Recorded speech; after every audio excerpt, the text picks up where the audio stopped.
আসসালামু আলাইকুম রহমতুল্লাহ। প্রিয় দেশবাসী, আজকে আমরা আপনাদের সঙ্গে কথা বলবো। আপনারা নিশ্চয়ই জানেন যে গতকাল থেকে একটি প্রোপাগান্ডা ভয়ঙ্করভাবে ছড়ানো হচ্ছে। ইসলাম আন্দোলন বাংলাদেশ মুহতারাম পীর সাহেব চরমোনাই উনি 400 কোটি টাকা ঘুষে গ্রহণ করেছেন বিএনপির কাছ থেকে।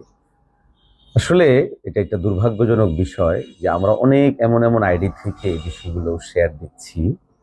এটা খুবই দুঃখজনক।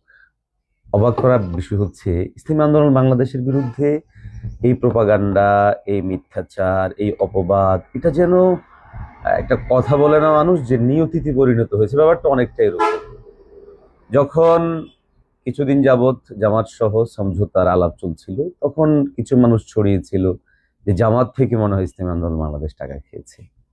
আবার বিগত সময়গুলোতে আমরা দেখেছি যখন ইসলামী আন্দোলন বাংলাদেশ স্বতন্ত্রভাবে রাজনীতি করছিল নিজস্ব জায়গা থেকে, তখন ইসলামী আন্দোলন বাংলাদেশকে আওয়ামী লীগের দালাল সাব্যস্ত করে। আপনারা খুব ভালো করেই জানেন 2018 সালে 300 কোটি টাকার একটা অপপ্রচার কিন্তু সেখানে ছিল।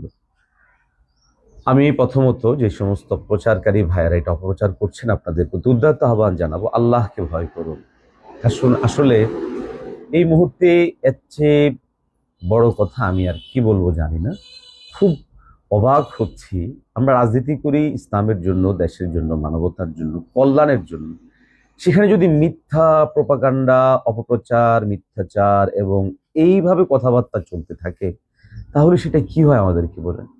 দ্বিতীয়ত, আমি পরিষ্কার চ্যালেঞ্জ করে বলছি, এমন কোনো বাপের বেটা নাই যেটা প্রমাণ করতে পারবে যে 4 কোটি কেন 4টা পয়সা কারো কাছ থেকে ঘুষ হিসেবে ইসলাম আন্দোলন বাংলাদেশ গ্রহণ করেছে।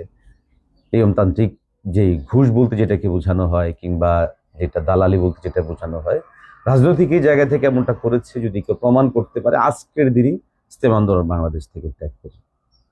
আপনারা বিভ্রান্ত হবেন না, আপনারা বিচ্ছুত হবেন না। আমরা দৃঢ়তার সাথে বলছি, এটা কতিপয় প্রপাগান্ডাকারীদের কাজ, মিথ্যাচারী যারা, তাদের কাজ। ইনশাআল্লাহ তাদের এই জবাব আপনাদেরকে সাথে নিয়ে আমরা আগামী 12 তারিখ দেব ইনশাআল্লাহ। আল্লাহ আমাদের সবাইকে বুঝার তৌফিক দান করেন।